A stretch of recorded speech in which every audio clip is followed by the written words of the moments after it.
What's up, guys? It's Sebastian Milo with the Boxing Mob. I'm here with a face and a name that you know very well, Tito Mercado. Tito, welcome to Philadelphia. Yeah. How you doing? I'm doing good. Can't complain. Just excited for tomorrow. So obviously we're here in Philly. Previously, last time you were labeled to come here in Philadelphia, you were supposed to fight on a Boots and Bam card. It didn't happen, but talk to me about your relationship with Boots. I mean, do you have a relationship with Boots at all, friends, or do you know him? I know of his father. You know, we kind of chopped it up when I fought in January. I know he had Andy Cruz fighting that day. We're in the same locker room. But as far as Boots, man, I just know him as kind of a fan, you know, just watching him, and I know he's a great fighter. Obviously, watching him, and as you said, great fighter. Spoke to Eddie and some other people, and they're calling Boots the natural successor to Terrence Crawford. Obviously, I know you said you're high on Boots, and he's a great fighter, and you have the respect for him, but do you see that comparison between Crawford and Boots? I mean, don't get me wrong, they have similarities. You know, obviously switch hitters, that's the main thing people use. But at the end of the day, man, they're both their own fighters, right? They both have their own things. But definitely, man, if you know, it's a great fantasy fight for one day in the future, if that happens. How do you see this fight going? Obviously, some people are giving some slack at Boots that, you know, this is a relatively unknown name, but, you know, you just don't know until the guy gets in there. I mean, how do you see this fight going and finishing if it does?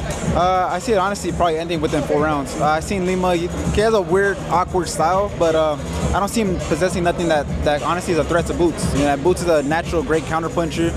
He's very, he has a lot of agility, so honestly, man, I just feel him, I see him honestly just catching him with a counterpunch and putting him out. Fair enough, and obviously speaking of threats and danger, that's obviously you, definition. Now at 140, obviously. Talk to me a little bit about, outside of yourself, the landscape at 140. Like, how do you see 1 through 3 in your division? In order, like from best to worst in the top 3. I'll probably give it to Gary Russell, and then I would go Teofimo, and then Hitchens. That's the way I would put it in the top 3. Speaking of Teofimo, there's been some conversation Eddie mentioned the other day that Shakur and Teofimo looks like it's potentially going to happen. Some people saying it's 50-50, whatever it is. How do you see that fight? Some of that you've been watching and you've had some back and forth with them all, really. I hope it don't happen, man, because I'm hearing this, you know, whole Shakur thing saying he's going to drop it and give it to Keyshawn. So all that stuff, man, nobody wants that in boxing.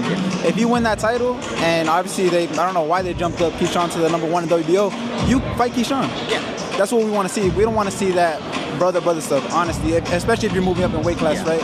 And honestly, I just want to be the first. I want to be the first to beat either one of those guys. I don't want none of those guys to take a loss. So for me, it's a lose-lose situation.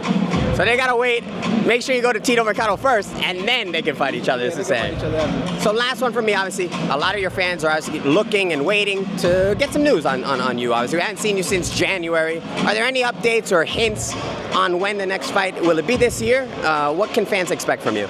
Yeah, man, I'm fully recovered already from my injury, so it looks like December 13th, that's when I'll be fighting, and it's looking like LA so far. Love to hear it, back at home, so looking forward to that. Hopefully we see you on December 13th, and looking forward to what progresses in your career moving forward. For sure, man, thank you. Of course, appreciate you, Tito.